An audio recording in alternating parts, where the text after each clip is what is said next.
Olá, pessoal. Boa noite. Sejam bem-vindos a mais uma aula de Direito Processual Penal, nosso segundo encontro. Espero que estejam todos bem, com saúde, família de vocês também.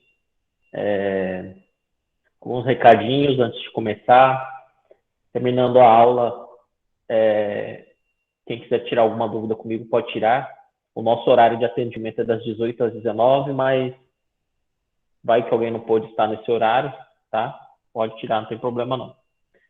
Tem um questionário que eu coloquei lá no CIGAR a respeito do nosso tópico 1, que é sobre juiz das garantias, evolução ou retrocesso. Coloquei evolução, ficava até mais correto avanço, mas na hora eu coloquei evolução. Meu. Tá bem disputado, hein? Fecha hoje meia-noite, vamos ver quem vai ganhar. O juiz das garantias é um avanço ou um retrocesso. Tá bem disputado, quem não votou, vota lá. Tá? Outro recadinho para o pessoal, né? Hoje mesmo eu vou utilizar slide. Quando eu começar os slides, vai ficar difícil de ouvir o chat. Então, volta a frisar aquele recado para quem está entrando com e-mail sem ser o institucional, aprender como que entra com o institucional, tá? Para depois não ficar fora da aula. Isso daí hoje já diminuiu muito comparado à aula passada. Um outro recado, deixa eu lembrar, era o recado do e-mail institucional, o recado do CIGAR. Acho que eram esses. Se tiver mais algum outro, eu falo. Ah, lembrei. Eu estou continuo alimentando o CIGAR.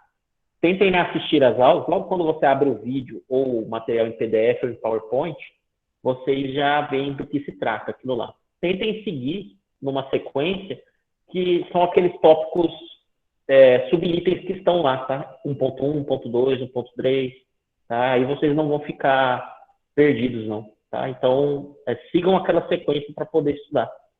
Hoje a gente termina essa aula e amanhã de manhã eu já insiro essa aula e insiro uma outra aula de princípios. Já tem lá uma aula sobre um princípio muito bacana, que é o Nemo Tenetus Sine Tegere.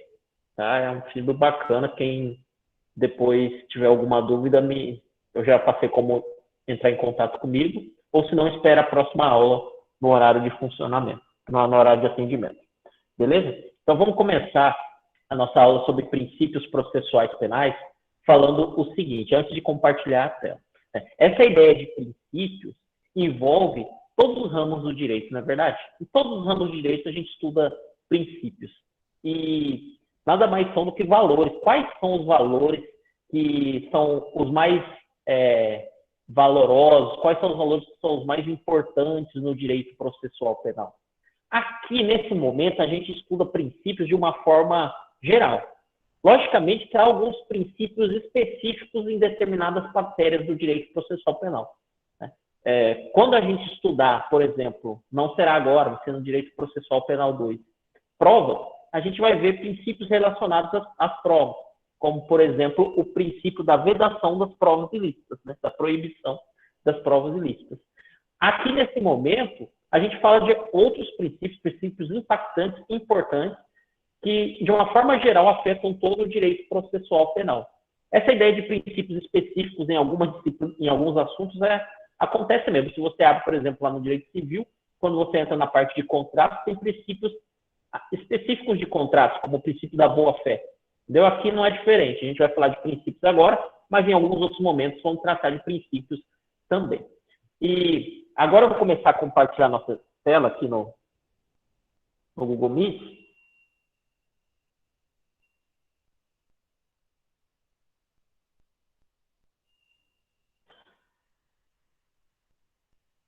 Para mostrar para vocês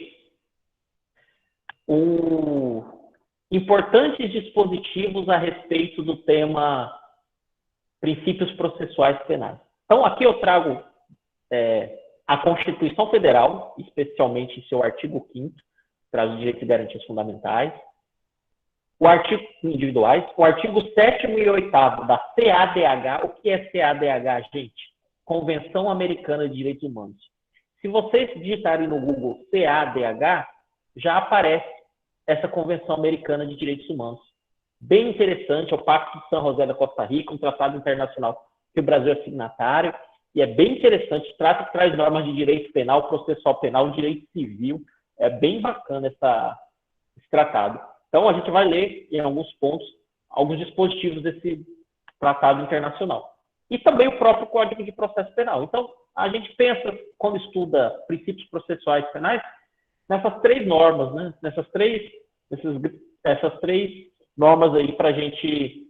eu sempre procuro, vocês vão ver, citar um princípio e citar a previsão legal ou convencional aqui, né, de um tratado internacional ou constitucional. Tá? Então, vocês vão ver sempre eu citando o princípio falando onde ele está previsto. Se eu não falar onde ele está previsto, é provável que esse princípio é implícito. Beleza? Então, vamos lá? Então, a gente já começa com o princípio, que é o princípio da presunção de inocência. Gente, princípio importante esse? Muito, né? Muito importante. Princípio da presunção de inocência, ou presunção de não culpa ou culpabilidade. É um princípio previsto lá no artigo 5º, inciso 57 da Constituição Federal, e também está previsto no artigo 8º, item 2 da Convenção Americana de Direitos Humanos. Qual que é a ideia geral desse princípio, para a gente depois passar a ler a Constituição e a CADH? Então, a ideia geral é que o reconhecimento da autoria de uma infração penal pressupõe uma sentença condenatória transitada em julgado.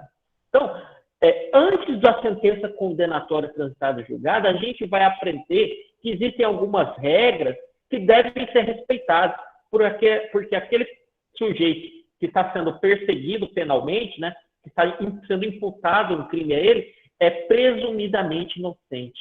Então, a ideia é essa. Da presunção de inocência, a gente vai extrair algumas regras que são importantes serem avaliadas dentro do processo. Não basta eu dizer, pratiquei um crime, sou presumidamente inocente até condenação transitada em julgado. Não.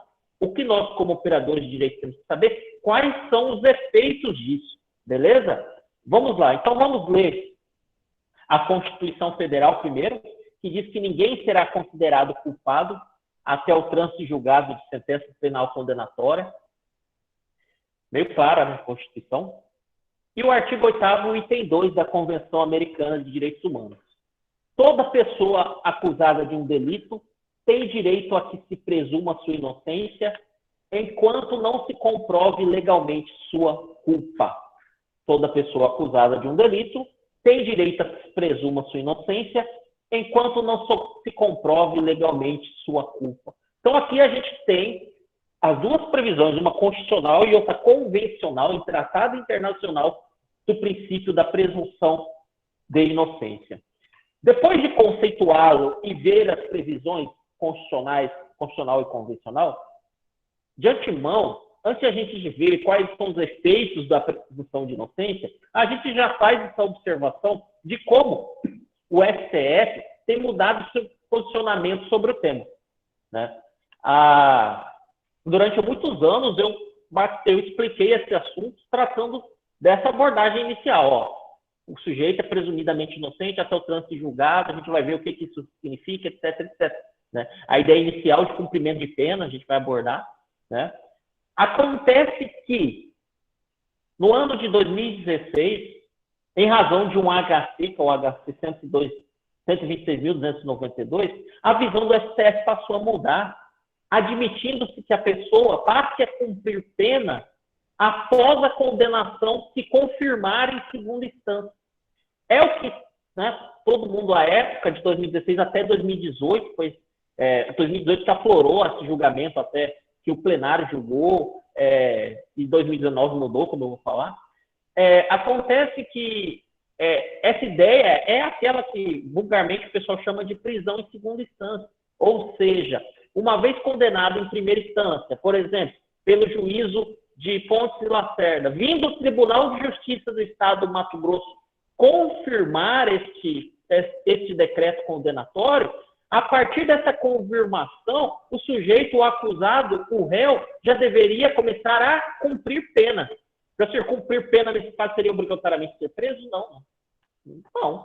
Qual o regime de pena? Estão vendo, ou vão começar a ver com o Maurício lá, tem fechado, semiaberto e aberto. Depende. Né? Mas o interessante é que a ideia era essa, né? De, a partir da confirmação da decisão em segunda instância, passar a dar início ao cumprimento de pena. Qual que era o grande alvo de críticas desse cenário?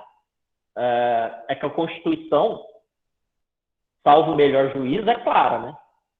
Ninguém será considerado culpado até o trânsito de julgado da sentença penal condenatória. E se o sujeito teve uma condenação confirmada em segunda instância, ainda resta a ele duas opções. Resta recurso especial ao STJ e recurso extraordinário ao STF. Então, se ele ainda pode recorrer, ainda não transitou em julgado. Transitar em julgado é uma decisão que não pode ser mais modificada, porque já acabou os recursos. Os recursos já se esgotaram. Então, a grande crítica batiu em cima disso, né? Batiu em cima disso, de que essa possibilidade... Opa! Bianca, quer falar, Bianca? Professor, eu só queria saber se vai disponibilizar esses slides depois, porque tá indo muito rápido, tá passando muito rápido. Não, vou sim, pode ficar tranquilo. Tá, beleza, então. Obrigada. Acho que já está lá, inclusive. Então, voltando. Então, a grande crítica da prisão em segunda instância era essa, né? De que a interposição de recurso ainda estava pendente. Eu poderia recorrer para o STF, para o STJ, e, poxa vida, para eu recorrer, eu iria recorrer no caso de uma pena acima de 8 anos, eu já teria que estar cumprindo pena? E se o STF ou o STJ reverter essa decisão, como que fica? Então, esse foi um cenário nebuloso a respeito do ponto crítico, né, um ponto negativo. Em contrapartida, qual que era a principal alegação de se realmente cumprir a pena após a prisão, após a confirmação em segunda instância? É a, digamos, lerdeza do judiciário. Não adianta fazer perfumaria jurídica para dizer que o nosso judiciário é lento. E as interposições de recursos especiais, até de recursos para tribunais superiores, até chegar nesse momento, passam-se anos.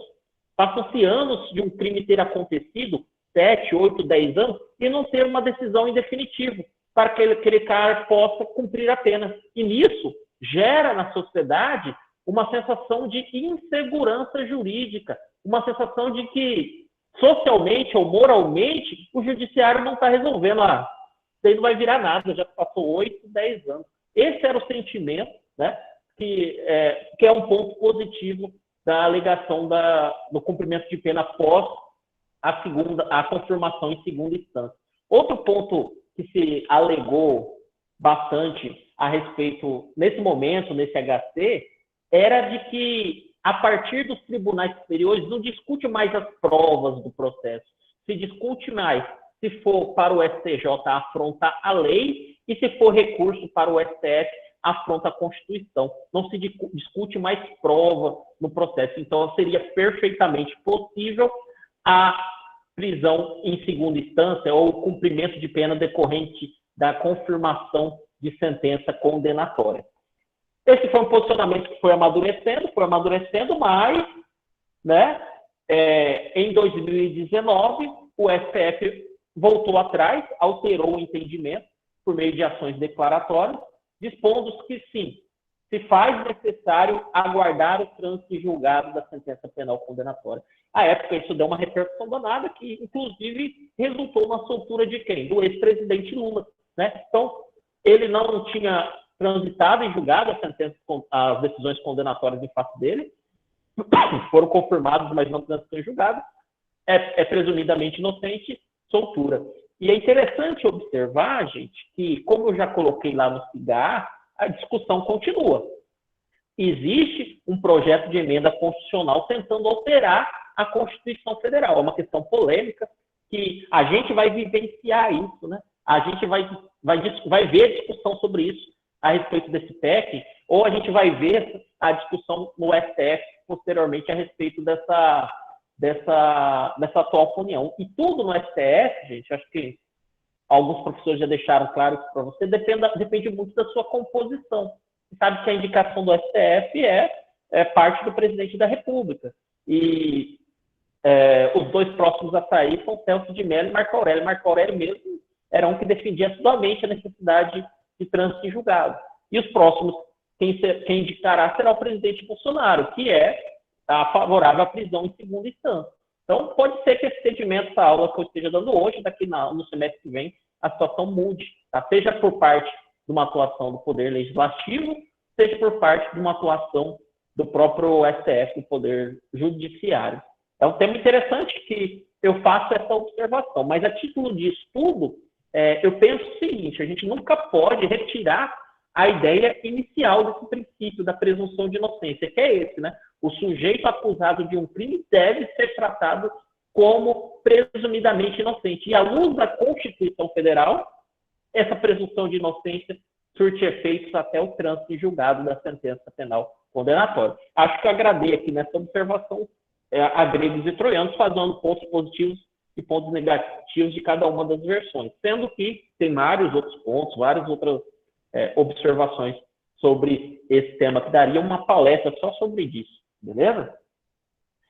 Tá, agora vamos ver, então, trazendo essa ideia de princípio da presunção de inocência, que eu tenho que ser tratado como inocente enquanto não transitar em julgado, quais são as regras que a gente extrai desse princípio? Esse para mim é o ponto X, você entender, não adianta dizer, eu sou presumidamente inocente, mas tá, o que acontece se você é presumidamente inocente? Vamos lá? Então, a regra inicial que a gente coloca aqui, são duas regras, é a regra probatória.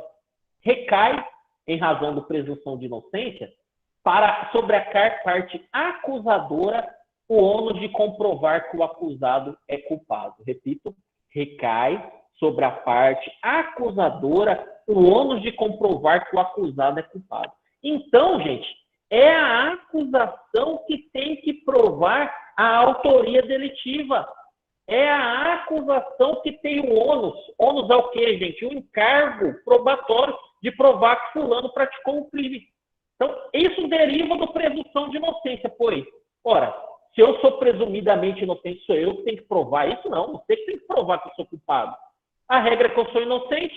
Então, a ideia é essa, é regra probatória. E é interessante observar sobre isso, essa outro parágrafo que eu coloco, que é o seguinte, ó. Em razão do princípio da presunção de inocência, a dúvida sempre milita, sempre caminha em favor do réu, em relação à instrução probatória. Tem exceção em rito do júri, não se preocupem com isso agora. A dúvida sempre milita em favor do réu. Indúbio pro réu, uma expressão em latim muito famosa, o indúbio pro réu.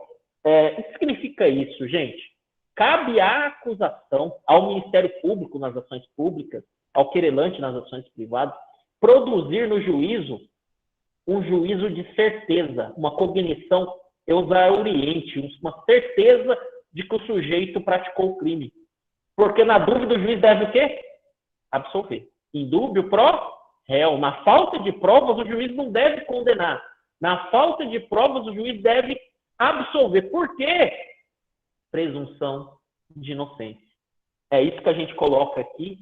E dessa noção, né, de que o magistrado, caso não tenha prova suficiente, deve adotar a tese mais favorável ao acusado, né, extrai-se, inclusive, uma expressão que é chamada de princípio do favor rei. Tá? O princípio do favor rei diz exatamente isso, que na dúvida, indúbio pro réu. Beleza? É interessante observar, gente, que aqui a gente está caminhando ainda no início do direito processual penal, que engloba 3, né, 1, 2 e 3 disciplinas. Quando vocês estudarem provas, vocês vão perceber, no direito processual penal 2, que está comigo, vocês vão perceber que a gestão da prova, no que tange a autoria, de fato é da acusação. Mas existem algumas outras situações ao longo de um processo que, se forem invocadas pela defesa, cabe a ela provar. Vocês vão estudar isso. Por exemplo, poxa, seria demais a defesa ter a acusação tem que provar um álibi que a defesa manifestou. Não, ó, tem o álibi, no dia do crime eu estava em São Paulo. Prove isso. Então, o álibi é a defesa que tem que provar. Outra coisa que cabe à defesa provar, que a doutrina majoritária entende, são as causas excludentes de licitude. Vocês estudaram lá em Direito Penal 1. Então, se o réu alega legítima defesa, é ele que tem que provar. Mas a autoria delitiva, no fato, a conduta delitiva, né, cabe à acusação. Beleza? Mas isso daí, hein? Muito bom. Além da regra probatória, gente, se extrai do princípio da presunção de inocência. Quando terminar o princípio da presunção de inocência, eu vou tirar um pouco a tela, tomar um pouco de água, vou ver se alguém tem alguma dúvida, vou olhar o chat antes da gente ir para o próximo princípio, tá? Além da regra probatória, se extrai do princípio da presunção de inocência a regra de tratamento. Interessantíssimo também. Ora, se eu sou presumidamente inocente, a regra é que eu permaneça preso ou solto durante o processo? Solto. Solto. Se eu sou presumidamente inocente, eu tenho que ficar solto ao longo do processo, em regra. É de verdade. É verdade isso. A regra é a liberdade, a prisão é a exceção. Tanto é que a gente coloca isso daqui, que antes do trânsito em julgado, a regra é que o acusado permaneça em liberdade. Só excepcionalmente será admitida prisões processuais, prisões cautelares. Qual que é o grande exemplo de prisão processual, gente? É a prisão preventiva. O cara ficar preso ao longo do processo demanda a presença de alguns pressupostos. E isso daí é regra ou exceção? É exceção. Esses pressupostos têm que estar previstos, pressupostos estão lá no artigo 312 do CPP. Quando vocês estudarem prisão preventiva, vocês vão verificar. Mas eu dou uma pincelada aqui. Para o cara ficar preso ao longo do processo, primeiro tem que estar previsto, tem que estar presente o fumus comissi delicti. O que é o fumus comissi delicti, gente? É a fumaça da prática delitiva. O que vem a ser essa ideia? Tem que estar presente, no caso, a materialidade e os indícios de autoria. Além do fumus comissi delicti, tem que estar presente o periculum libertatis, perigo da liberdade. Agora se fala com a lei anticrime o perigo do dano que a liberdade pode causar. Ou seja, o porquê naquele caso, se o cara solto pode causar algum tipo de perigo. Pensando num exemplo simples, né, num caso onde há prova testemunhal a ser colhida e há nos autos elementos concretos que demonstram que se o réu ficar solto, ele vai intimidar a testemunha. Ele vai fazer com que aquela testemunha, ao ser ouvida, não fale a verdade dos fatos. Então, a intimidação testemunhal é um motivo que é um motivo bem corriqueiro para a decretação de prisões preventivas, prisões processuais. Então, a ideia inicial dessa roupagem de prisões é essa. Tem várias bifurcações que também pode envolver uma prisão processual, que se o cara solto, ele vai ficar foragido, vai fugir. Mas a ideia inicial é essa. A regra é a liberdade. A prisão é a exceção. Essa noção gera grandes conflitos dentro de um processo entre acusação e defesa. Porque quando alguém é presa em flagrante, e depois a prisão em flagrante converte-se em prisão preventiva, tudo isso vocês vão estudar, tá? Eu só estou falando de presunção de inocência, mas como eu sei que é um tema bacana, vão surgindo algumas coisas, eu dou uma empolgada e eu acredito que a gente começa a falar de coisas bastante interessantes. Então, quando alguém é preso em flagrante e é convertida a prisão em prisão preventiva, logo ela contrata um advogado e o advogado vai querer demonstrar o quê para o judiciário? Excelência, esse sujeito é plenamente possível que ele responda o processo em liberdade. Como que a defesa vai tentar fazer isso, gente? Vai apresentar certidão de antecedentes, se ele for primário, comprovante de endereço. Vai falar com a família, ele trabalha? Manda aí foto da carteira de trabalho. Trabalha. Isso vai demonstrar o quê para o juízo? Que ele não vai fugir, que ele não é uma pessoa reincidente, que vive praticando crimes, que é primário. Então, tudo isso vai contribuir para uma revogação de prisão preventiva. E quando for fazer esse pedido, vai estar lá na cara do gol. Excelência, ele é presumidamente inocente. Né? Não podemos manter ele preso porque a regra é a liberdade. Gente, é interessante observar que a lei anticrime, tá aí no slide, o pacote anticrime, trouxe algumas inovações, que a gente inclusive já estudou, e entre elas, ele deixou expresso, lá no artigo 313, parágrafo 2º, que não é admitido decretação de prisão preventiva com finalidade de antecipação de cumprimento de pena, ou como decorrência imediata de investigação criminal ou da apresentação ou recebimento de denúncia. O que quer dizer esse artigo, gente? O que quer dizer ele? O juiz recebeu a denúncia, está preso? Não. Não, tem que estar presente os requisitos para mandar o cara preso. Outra situação. Ah, não, a pena vai ser, a pena desse crime que ele praticou, a mínima é 10 anos, a máxima são 30. Nem tem pena assim, mas não, vai ser regime fechado. Desde agora a gente já tem que deixar ele preso. Pô, mas aí você está antecipando a pena do cara, está antecipando o cumprimento da pena dele. Não, a regra é a liberdade, a prisão é a exceção. Então, a ideia dos pressupostos autorizadores de uma prisão processual é interessante para que a gente tenha o respeito ao princípio da presunção de inocência. E fica mais interessante, gente, quem aqui, né, falando de uma forma bem geral, assim, bem honesta, quem aqui um dia não pode vir a praticar um crime? Todos nós estamos sujeitos a isso, de poder vir a praticar um crime.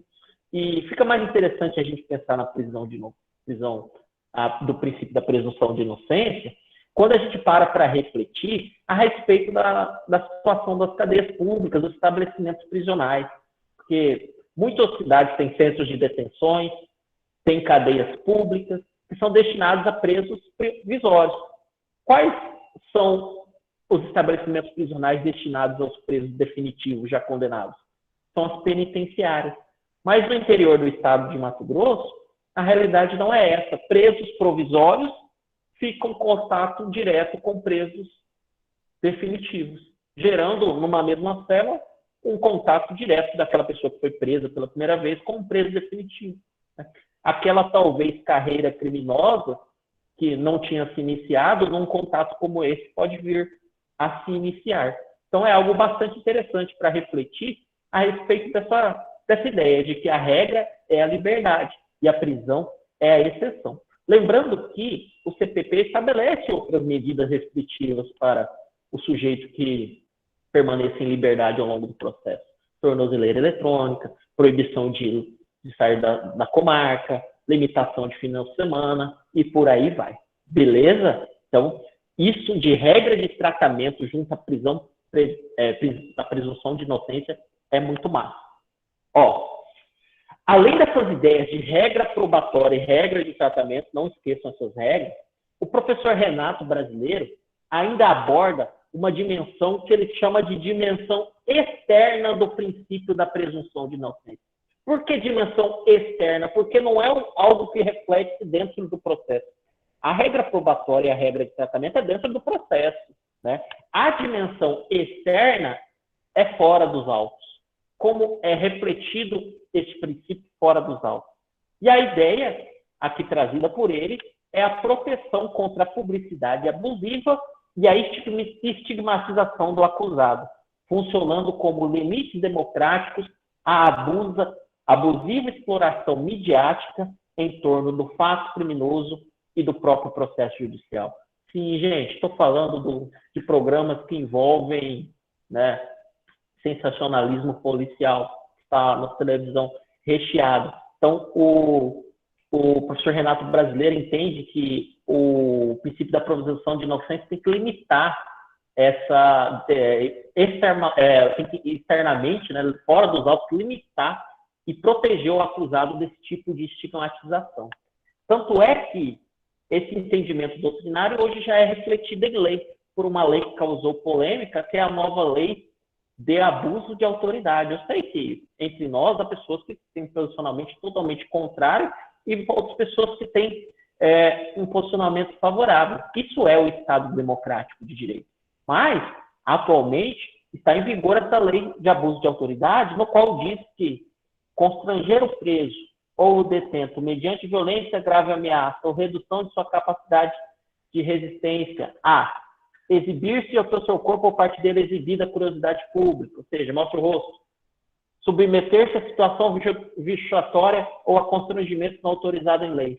É crime, eu acho que eu esqueci de colocar a pena aqui, mas é crime. Então, há a possibilidade de alguém, um agente policial ou qualquer outra pessoa, ser imputado criminalmente, né, por um crime de abuso de autoridade, e o professor Reinaldo Brasileiro entende que isso é violação ao princípio da presunção de inocência. Né? Será que aquele cara futuramente vai ser condenado ou absolvido? Não importa. A partir do momento que uma conduta dessa é feita, segundo essa doutrina, ele já está estigmatizado como condenado. Beleza? Fora isso, o juiz das garantias, que foi essa novidade da lei anticrime, que está suspensa em razão da decisão do ministro Luiz Fux, que a gente estudou, diz que, né, eu até li esse artigo na parte final da aula, o juiz das garantias deverá, ele, assegurar o cumprimento das regras para o tratamento dos presos, impedindo o acordo ou ajuste de qualquer autoridade com órgãos da imprensa para explorar a imagem da pessoa submetida à prisão, sob pena de responsabilidade civil, administrativa e penal. Só a título de compartilhar com vocês, na subseção que eu faço parte, que é a terceira subseção de Castro, quando aqui no noticiário local tem lançado reportagens a respeito de pessoas que são presas e mostram a foto dos presos, né, tem uma subcomissão que tem atuado, entrando em contato com a imprensa local, pedindo a retirada das fotos daquelas pessoas que estão sendo presas. Mas, em contrapartida, e repito, isso é o interessante do Estado Democrático de Direito, tem pessoas no próprio grupo da OAB que, quando falam isso é absurdo, tem que mostrar mesmo, vagabundo. Então, todo mundo tem o direito de petição, tem o direito de manifestar, expressar a sua opinião. Beleza? Concluindo, a partir dessas alterações legislativas, a imprensa não poderá exibir imagens dos presos, podendo apenas divulgar informações sobre a realização da prisão e a identidade do preso. Isso acontece na prática, difícil, né, gente? Temos vários jornais aí que ainda estão estão fazendo essa tida exploração midiática, né? Mas a tendência doutrinária e legislativa é caminhar em sentido contrário. Tá? Então, a gente passa a ter, então, duas regras de dimensão interna dentro do processo, que são a regra probatória e a regra de tratamento, e uma regra que, na verdade, é uma dimensão externa, fora do processo, que é o que está no slide, que é a proibição de exploração da imagem daquela pessoa que está presa. Vou repetir. Então, do princípio da presunção de inocência, a gente extrai duas regras internas dentro do processo, dimensão interna, que são a regra probatória e a regra de tratamento. E, externamente, o princípio da presunção de inocência traz reflexos para a proibição de exploração da imagem do preso. Beleza? Uma última observação, isso que a gente tem conversado a respeito do princípio da presunção de inocência, voltando àquela questão da prisão em razão da cumprimento de pena em razão da prisão em segunda instância, da confirmação da decisão condenatória em segunda instância, é interessante observar que a lei anticrime ela está ao redor. Ela foi a maior modificação que teve no CPP, foi essa lei anticrime. Ela está ao todo ao redor. Ela deu nova redação a um artigo do rito do júri, que é o artigo 492. Daí foi uma das grandes bandeiras do ex-ministro Sérgio Moro. Propiciar que nos crimes, rito do júri, são os crimes dolosos contra a vida. Leia-se, por exemplo, o homicídio tentado ou consumado. Propiciar que nessa modalidade de crime, quando ocorrer uma condenação pelo júri igual ou superior a 15 anos, o sujeito já começa a cumprir a pena. Né? Já peça-se mandado de prisão, independente, sem prejuízo, se ele venha a recorrer. Então, há no rito do júri um artigo, que é o 492, prevendo isso, que no rito do júri, se o sujeito for condenado há mais de 15 anos, igual ou mais de 15 anos, desde já será expedido o mandado de prisão e já começa a cumprir pena, independente se ele recorreu ou não. Logicamente, esse artigo tem sido alvo de questionamentos a respeito de sua constitucionalidade. Alguns doutrinadores entendem que ele é inconstitucional. Por violar quem? Quem? Presunção de inocência. Viola o artigo 5º da Constituição Federal, o princípio da presunção de inocência. Beleza? Tranquilo até aqui? Vou parar o compartilhamento. E ver se tem alguém querendo fazer alguma pergunta. Nem parei o compartilhamento, só vou ler aqui.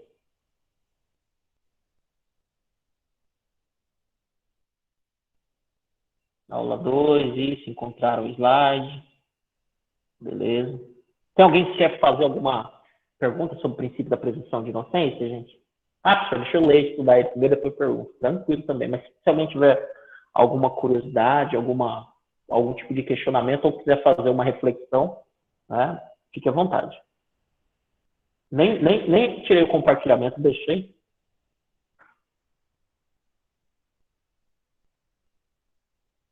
Então vamos continuar? Tá. Então esse foi o primeiro princípio que a gente estudou, o princípio da presunção de inocência. Vamos pro próximo? Esse é top, hein? Não, hoje eu só deixei princípio top. Essa quinta-feira, aqui tá meio frio. Um ventinho, tá meio frio. Tô dentro de casa, tudo fechado, aí tá gostoso.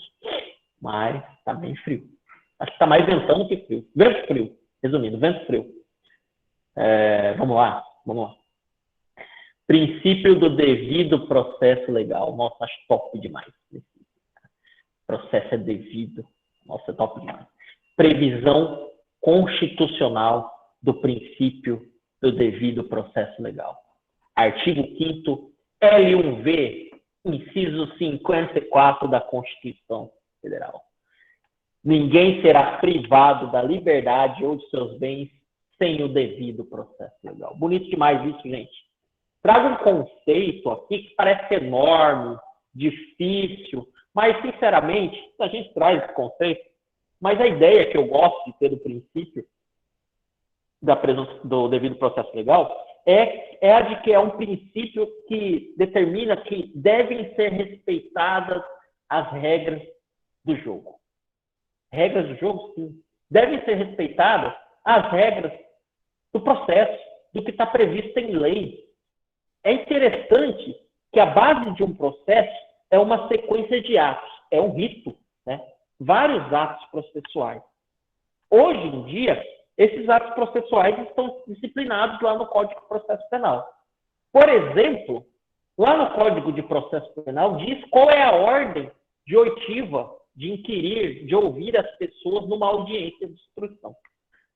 Lá diz que o réu é o último a ser ouvido na audiência. O interrogatório do réu é o último ato da instrução processual.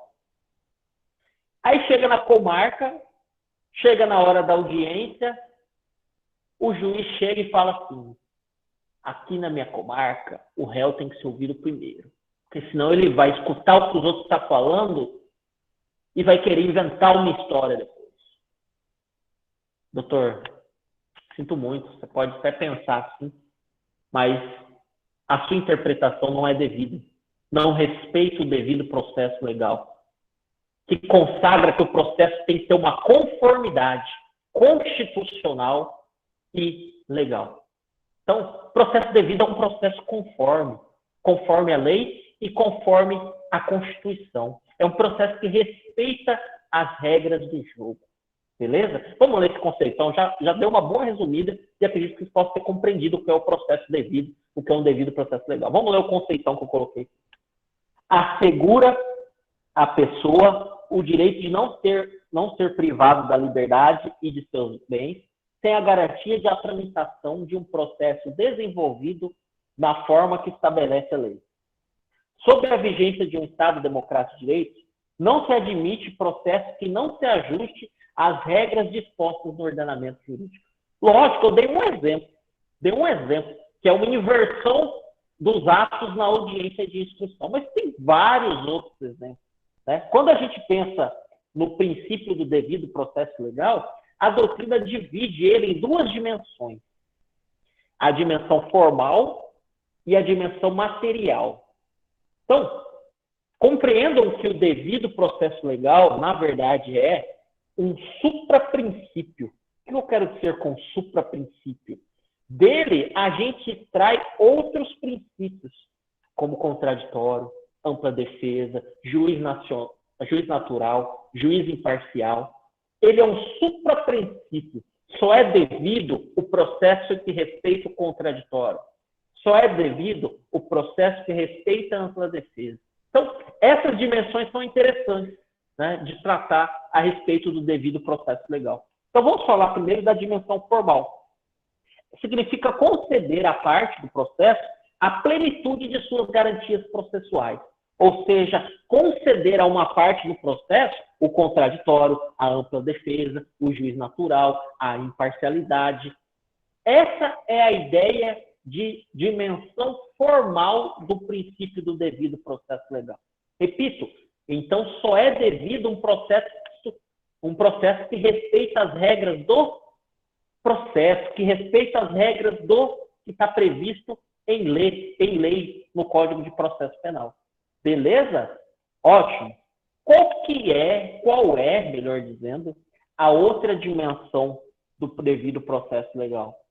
Que além de devido, no sentido de respeitar o que está previsto em lei e na Constituição, também é devido o processo quando as suas decisões são justas. É isso que está descrito aí no lei.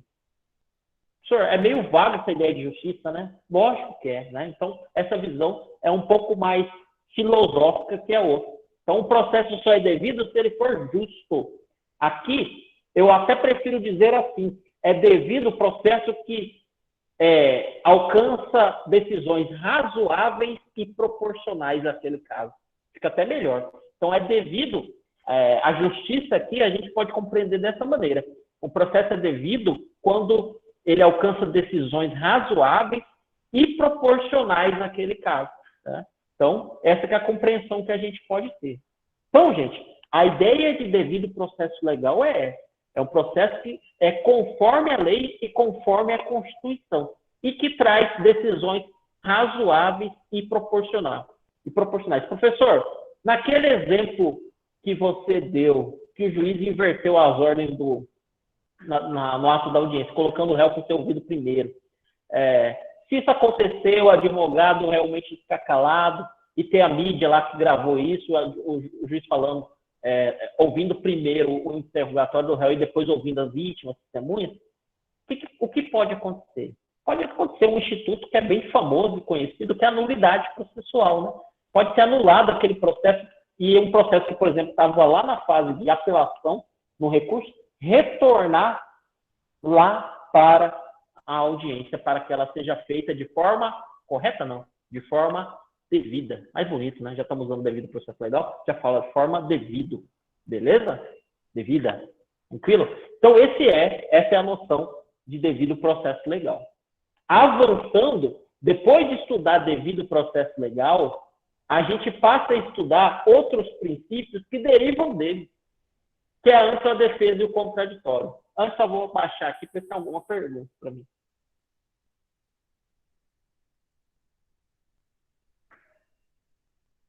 Ah, tá, beleza. Valeu, bem.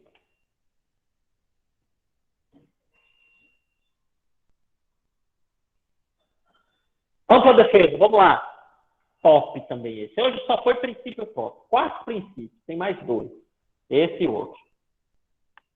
Ampla defesa. Olha só. Existem algumas ideias no direito que caminham junto e a pessoa não consegue mais separar. Uma delas é razoabilidade e proporcionalidade. Outra é essa, contraditório e ampla defesa.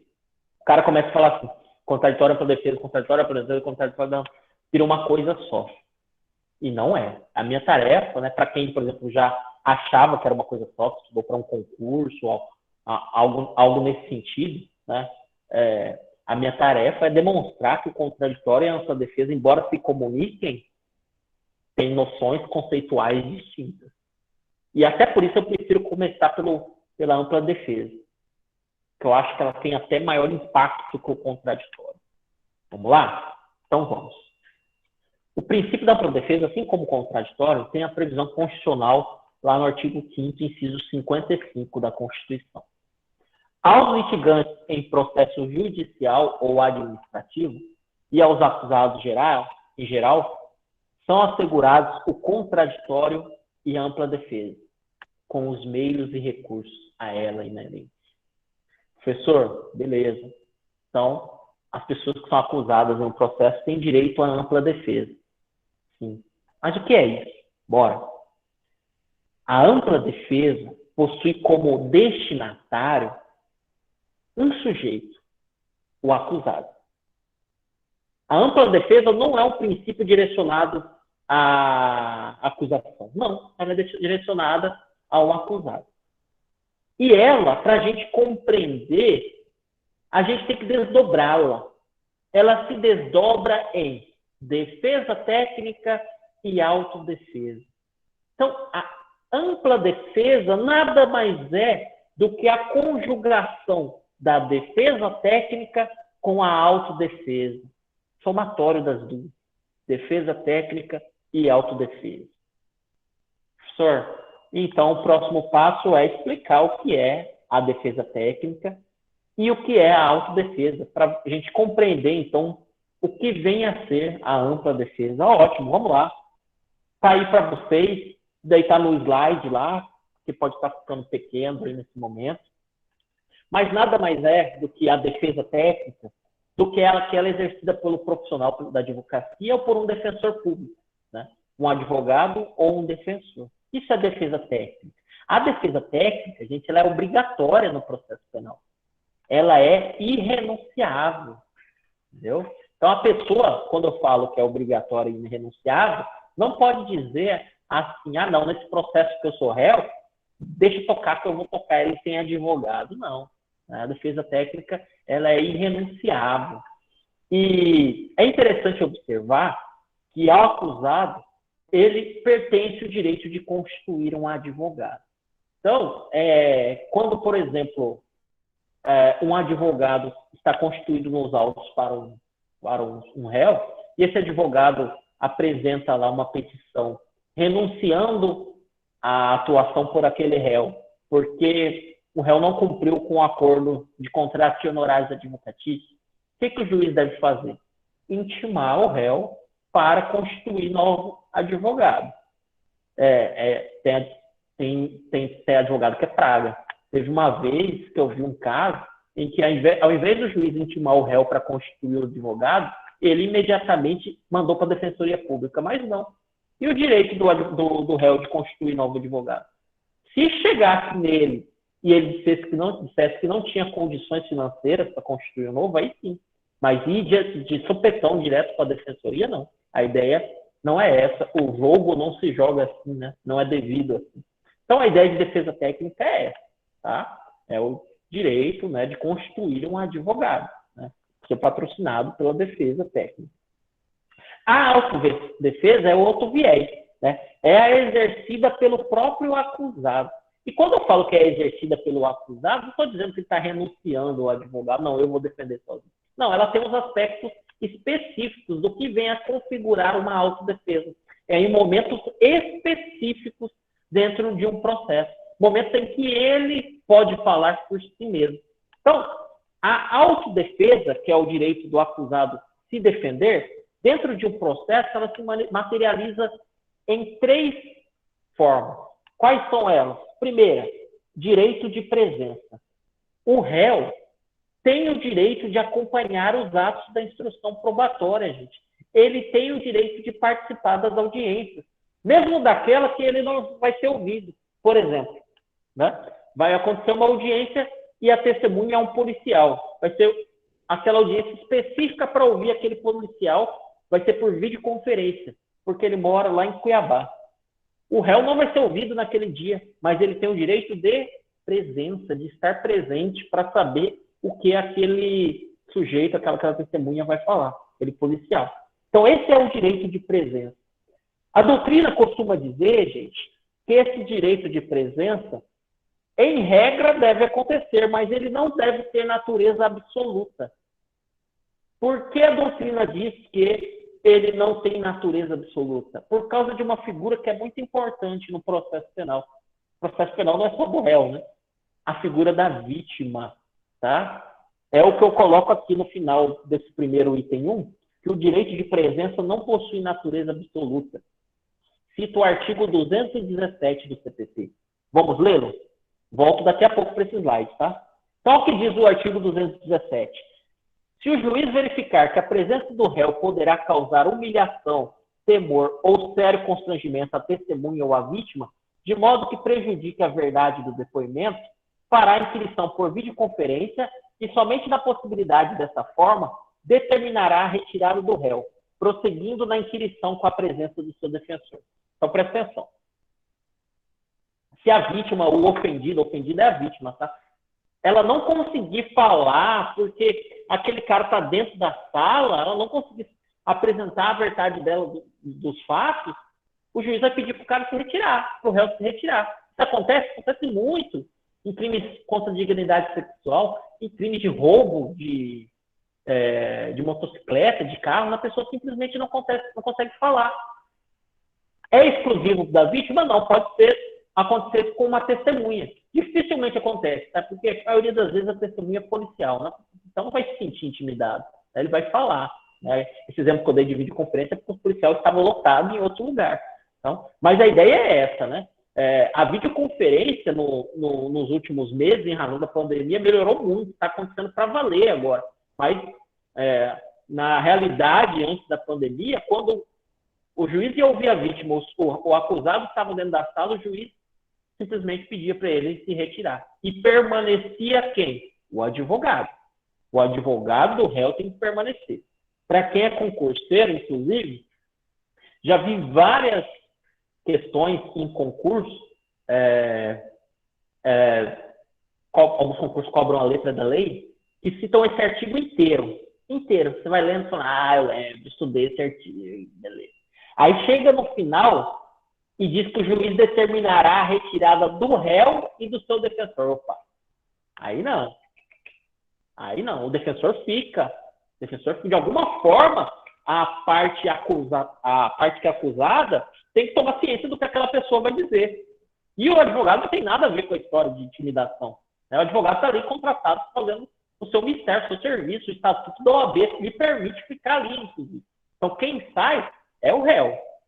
O acusado, o advogado, fica. Beleza? Quem sabe, futuramente, depois que terminarmos esse momento difícil que estamos vivendo, quando eu for atuar, eu conto para vocês que agora, definitivamente, antes do processo, já é realizada essa análise, se a pessoa tem um perigo de falar na frente do réu, porque aí faz a videoconferência. Aí na videoconferência, o réu aí vai poder participar, porque não vai estar em contato físico com a pessoa, com a vítima. Beleza? Ótimo. Vou voltar aqui. Então, a autodefesa se materializa no direito de presença, se materializa no direito de audiência. O que é isso, gente? Direito de audiência. É o direito do acusado trazer a sua versão dos fatos. É essa a ideia. É o chamado interrogatório judicial. Interrogatório do réu. Então, é esse momento que ele, que é um meio de defesa, esse interrogatório, vai ser ouvido pelo juiz. Né? Vocês vão estudar em provas, mas rapidamente o juiz vai ler a denúncia e vai olhar para o cara e vai falar: é verdade que está isso aqui? É isso que o cara pode dizer não e vai querer responder, né, a pergunta. Porque se vocês não viram, vocês vão ver agora. Espero que venha o direito ao silêncio lá no MTNet CDTG. Se ele for responder, vai ser o momento de ele se autodefender. É autodefesa. Então, a autodefesa envolve direito de presença, direito de audiência e direito, ele daqui é bem específico em determinadas situações. Direito, ou melhor dizendo, capacidade postulatória autônoma. Significa a possibilidade do réu, do acusado, praticar certos atos sem advogado. Né? Capacidade postulatória é isso, atuar sem advogado.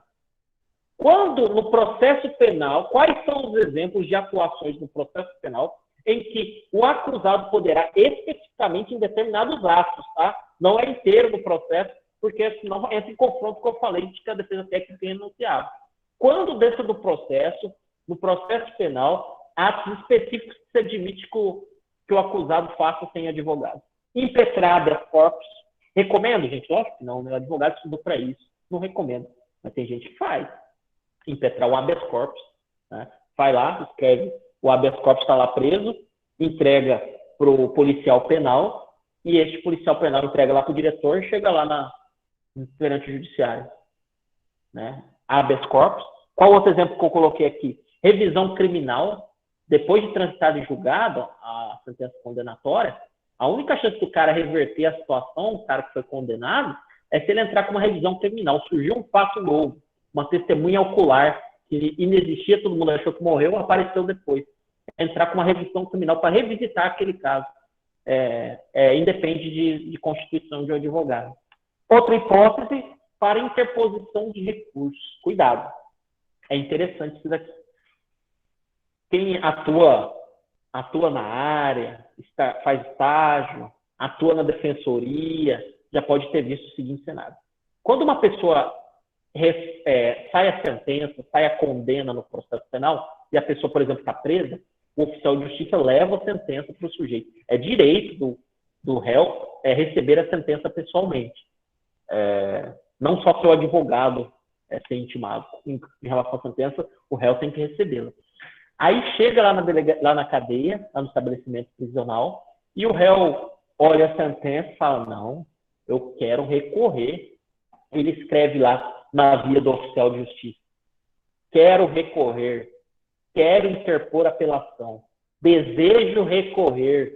Ali ele já está interpondo o recurso.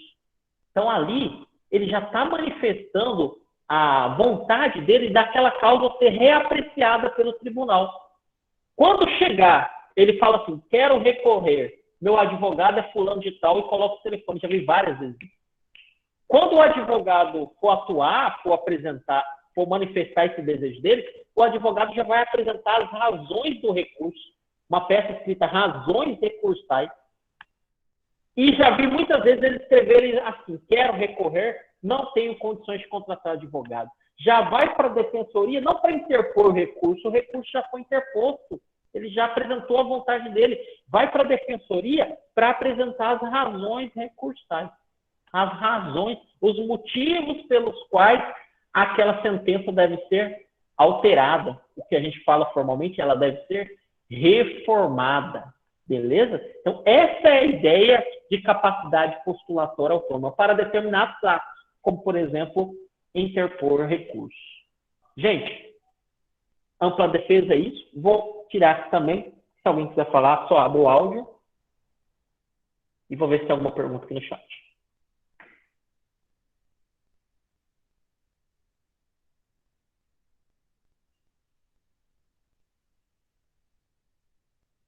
Ótimo. Vamos para o último? Princípios processuais penais? Antes de falar do contraditório,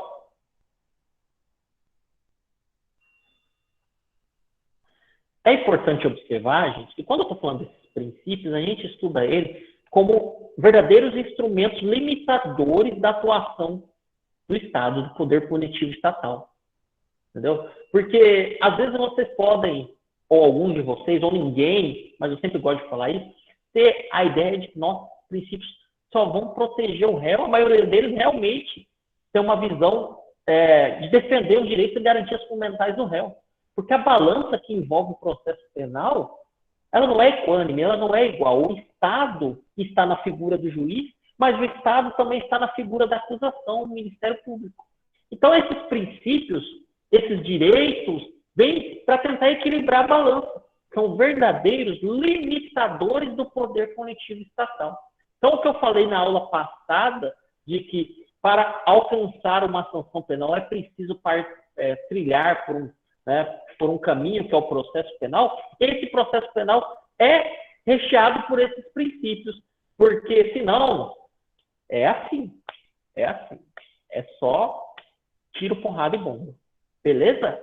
Então vamos lá finalizar a nossa aula falando do princípio do contraditório, também conhecido pela parâmia romana audiatur et altera pars, previsto no mesmo artigo 5º, inciso 55 da Constituição. Vou voltar lá para vocês verem, né? Aos litigantes em processo judicial ou administrativo e aos acusados em geral são assegurados o contraditório e a ampla defesa e os meios e recursos a ela inerentes. Então, a ideia inicial do contraditório sempre foi essa. A parte contrária deve ser ouvida. A parte contrária deve ser ouvida. Ciência bilateral dos atos processuais. Então, de uma forma bem simples, gente, se eu estou advogando para o meu cliente, ele é réu num processo, e ao longo do processo, da instrução, da produção das provas, eu junto lá uma prova documental, o juiz, com base nessa prova documental, que venha em razão dessa prova, requerer, por exemplo, eu junto lá uma prova documental, fica bem claro, exemplo, dizendo que meu cliente deve ter a prisão dele convertida em prisão domiciliar porque ele está doente.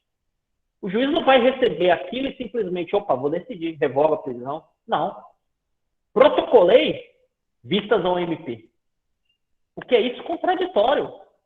E a recíproca é verdadeira. Se o Ministério Público juntar um documento nos autos, vistas ao acusado pelo prazo de 5 dias para manifestar sobre os documentos de folha tal, hoje é de ID, né? É PJE, de ID número tal, identificador número tal. Isso é contraditório. Isso é homenagear esse princípio. Então, a ideia central do contraditório sempre foi essa, da ciência bilateral dos atos dentro do processo, né? Não pode ser a relação é triangular, não pode ser uma relação entre dois sujeitos, né? Juiz e um dos polos. Tem que ser uma relação triangular. Uma observação também que eu coloco aqui é envolvendo o contraditório e o inquérito policial, a investigação penal, né? É algo que se disputa há muitos anos, muitos anos, e ainda é uma realidade. O contraditório não está em vigor na fase pré-processual de inquérito policial. Por quê, gente? A gente até comentou, pincelou isso na aula passada, que essa é uma fase que é destinada a fazer o quê? Colher elementos informativos, né? A polícia, a atividade policial quer angariar elementos para uma propositura de uma ação, uma futura propositura de uma ação. Então, a manifestação do contraditório nesse momento geraria situações possivelmente muito temerosas, que seriam ruins a essa investigação policial. O exemplo que eu dei na aula passada foi de uma busca e apreensão. Imagina só o delegado, presidente do inquérito, antes de realizar a busca e apreensão, falar, vamos intimar o advogado do réu e o réu de que será feita uma busca e apreensão na residência dele. Não tem como, vai ser infrutífera aquela busca e apreensão, não vai dar certo. Então, o contraditório, essa ciência dos atos, está deixado de lado no inquérito policial. É esse um dos grandes motivos, igual eu comentei na aula passada, de dizerem que o inquérito policial tem natureza inquisitiva, porque o contraditório que é tão aplaudido na fase de processo, aqui não reside.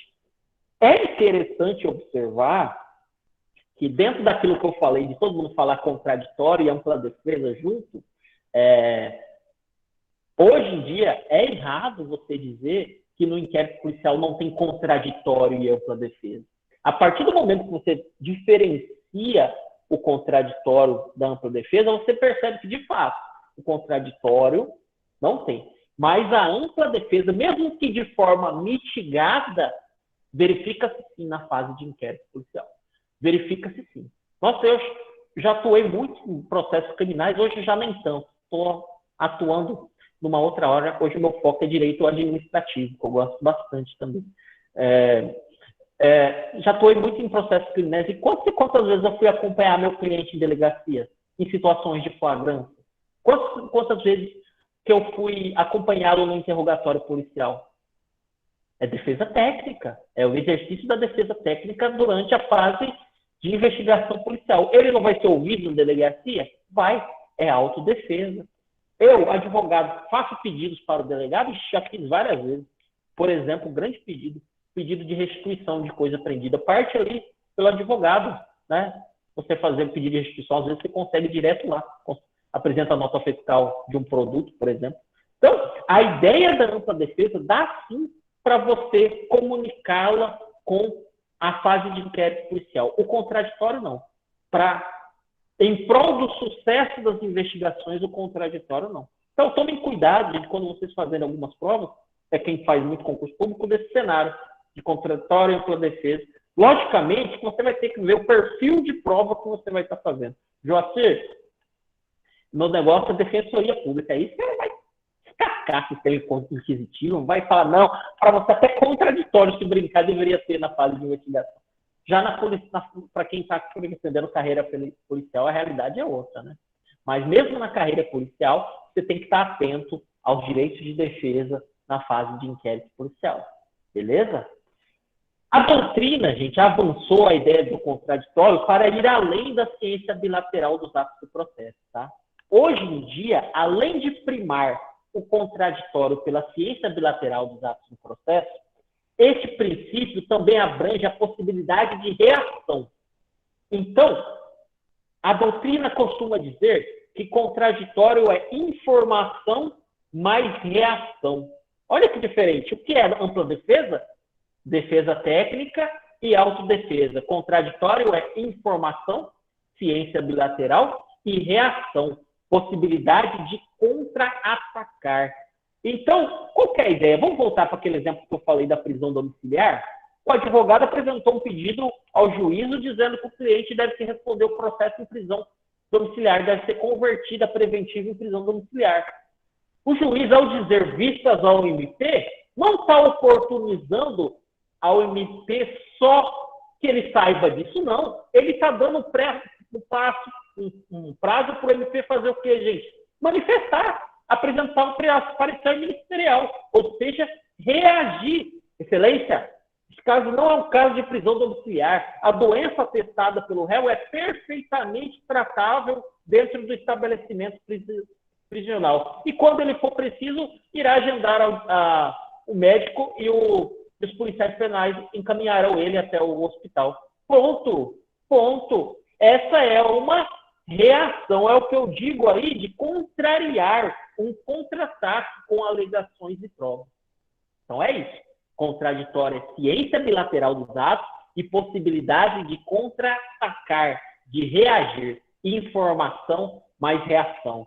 Top, né, gente? Esses princípios são tops demais. Tá? Acabou. Vou abrir, peraí, deixa eu terminar aqui. Não sai ainda não. Vou interromper o compartilhamento aqui, parar a apresentação.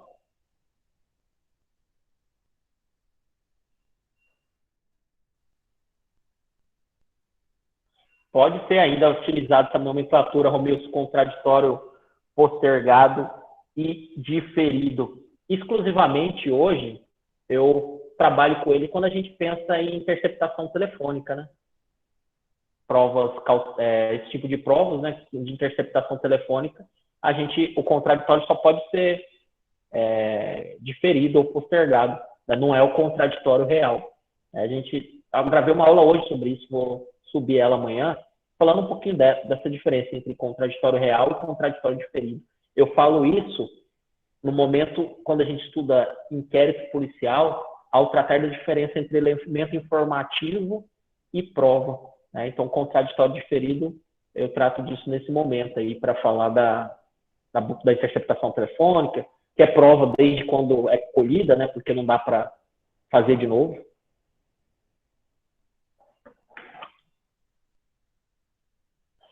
Alguma pergunta?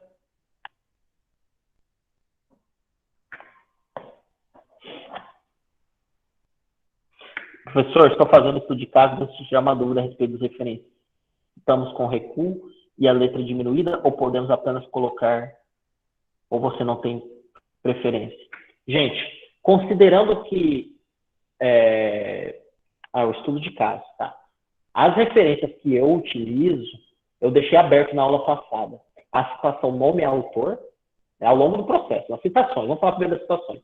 Nome e autor, autor e data, perdão, citação autor e data, mas eu também não tenho problema com quem optar por nota de rodapé, tá? Fora isso, né, que são as citações ao longo do trecho, ao final tem que ter a referência bibliográfica, aí é igual a BNT mesmo. Igual a BNT. Não sei se eu respondi essa pergunta. Respondi? Então, citação indireta também é possível, né? Se você citar indireta, aí no final abre parênteses, coloca o nome do cara em caixa alta, o ano, beleza? Mais alguma pergunta?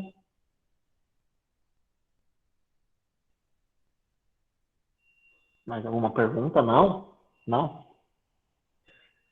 Então é isso, gente. Mais uma quinta-feira que foi, né? Espero que vocês estejam gostando. Eu estou gostando bastante dessa experiência, sendo algo diferente. Eu achei que ia ter mais dificuldade, mas está sendo uma experiência interessante. Estou aqui à disposição de vocês. Eu desejo a vocês uma boa noite, um excelente final de semana. Um abração, tá? Tchau.